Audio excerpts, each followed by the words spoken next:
Hello student, good evening.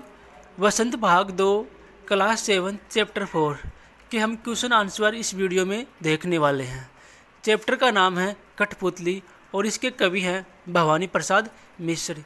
ये जो part है कविता फॉर्मेट में लिखा गया है और इस कविता से और कविता से आगे सभी प्रश्न इस वीडियो में हम देखने वाले हैं। तो बिना देरी किए वीडियो में आगे बढ़ते हैं, लेकिन वीडियो को अंत तक पूरा देखिए ताकि आपसे एक प्रश्न भी छूट नहीं पाए। पहला प्रश्न है, कठपुतली को गुस्सा क्यों आया? उत्तर होगा, कठपुतली को गुस्सा इसलिए आया क्योंकि उसे सदैव दूसरों के इशारों पर नाचना पड़ता है और वह लंबे अरसे से धागे में बंधी है। वह अपने पाँव पर खड़ी होकर आत्मनिर्भर बनना चाहती है। धागे में बंधना उसे पराधीनता लगता है, इसलिए उसे गुस्सा आया।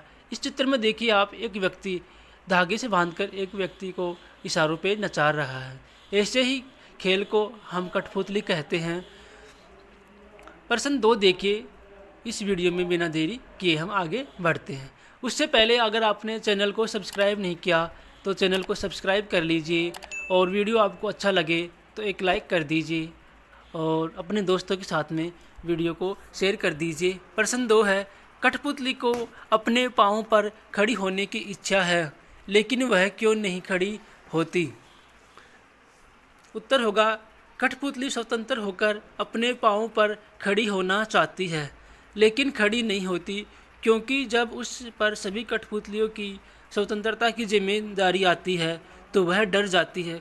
उसे ऐसा लगता है कहीं उसका उठाया गया कदम सबको मुश्किल में न डाल दे। इस बात से वह खड़ी नहीं होना चाहती। ये चित्र देख रहे हैं आप, देखिए एक व्यक्ति धागों पर एक व्यक्ति को नचा रहा है, इसे ही कठपुतली कहते हैं। प्रश्न 3 देखिए, पहली कठपुतली की बात दूसरी कठपुतली को क्यों अच्छी लगी?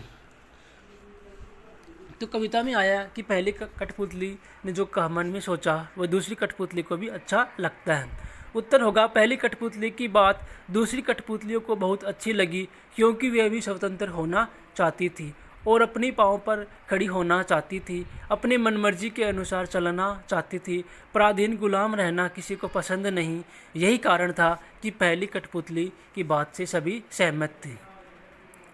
कठपुतली का मतलब होता है कि दूसरे के इशारों पर नाचना या गुलामी सहना। प्रश्न 4, पहली कठपुतली ने स्वयं कहा कि ये धागे क्यों है मेरे पीछे आगे, इन्हें तोड़ दो, मुझे मेरे पाँव पर छोड़ दो। तो फिर वह चिंतित क्यों हुई, ये कैसी इच्छा मेरे मन में जगी? नीचे वाक्यों की सहायता से अपने विचार व्यक्त कीजिए। तो वाक्य है, उसे दूसरी कठपुतली की जिम्मेदारी महसूस होने लगी, उसे शीघ्र स्वतंत्र होने की चिंता होने लगी। वह स्वतंत्रता की इच्छा को साकार करने और स्वतंत्रता को हमेशा बनाए रखने के लिए सोचने लगी। वह डर गई क्योंकि उसकी उम्र कम थी। इन वाक्यों के आधार पर हमें निष्कर्ष निकालकर उत्तर लिखना है। पहली कठपुतली गुलामी का जीवन जीते दुखी हो गई थी। धागों में बंधी कठपुतलियों दूसरों के इशारों पर नाचना ही अपना जीवन मानती हैं, लेकिन एक बार एक कठपुतली ने विद्रोह कर दिया। उसके मन में शीघ्र ही स्वतंत्र होने की लालसा जागृत हुई, अतः उसने आज़ादी के लिए अपनी इच्छा जताई, लेकिन सारी कठपुतलियाँ उसकी हाँ में हाँ मिलाने लगी। दूसरी कठपुतलियों की जिम्मेदारी का एहसास हुआ तो वह डर गई। उसे ऐसा लगा, न जानो स्वतंत्रता का जीवन भी कैसा होगा। यही कारण था कि पहली कठपुतली चिंतित होकर अपने फैसले के विषय में सोचने लगी। ये देखिए चित्र है कठपुतली का। प्यारे विद्यार्थियों, ये प्रश्न थे 4 कविता से। अब कविता से आगे हमें सोच के प्रश्नों के जवाब देने हैं। देखिए प्रश्न पहला, और क्या हो सकता है? नीचे वाक्यों की सहायता से सोचिए और लिखिए। बहुत दिन हो गए मन में कोई उमंग नहीं आई। बहुत दिन हो गए मन के भीतर कविता सी कोई बात नहीं उठी जिसे छंद हो, लय हो। बहुत दिन हो गए गाने गुनगुनाने का मन नहीं हुआ। वह बहुत दिन हो गए मन का दुख दूर नहीं हुआ, न मन में खुश हुई। इन सभी पंक्तियों का उत्तर होगा, बहुत दिन हुए अपने मन के छंद छुए। इसका अर्थ है कि बहुत दिन हो गए मन का दुख दूर नहीं हुआ, न ही मन में खुशी आई। अर्थात कठपुतलियाँ परतंत्रता से अत्यधिक दुखी हैं। उन्हें ऐसा लगता है जैसे वे अपने मन की चाह को जान ही नहीं पाती। पहली कठपुतली के कहने पर उनके मन में आज़ादी की उमंग जगी। प्रश्न 2, अंतिम प्रश्न है कविता से आगे। नीचे 2 स्वतंत्रता आंदोलनों के वर्ष दिए गए हैं। उन दोनों आंदोलनों के 2 स्वतंत्रता सेनानियों के नाम भी लिखिए। 1857 का स्वतंत्रता सेनानी है महारानी लक्ष्मीबाई और मंगल पांडे। 1942 के महात्मा गांधी और जवाहरलाल नेहरू।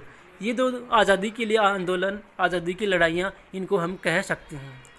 तो ये कठपुतलियों के माध्यम से आज़ादी दिलाने का लेखक ने, कवि ने प्रयास किया है कि हमें आज़ादी के लिए विद्रोह करना चाहिए। प्यारे विद्यार्थियों,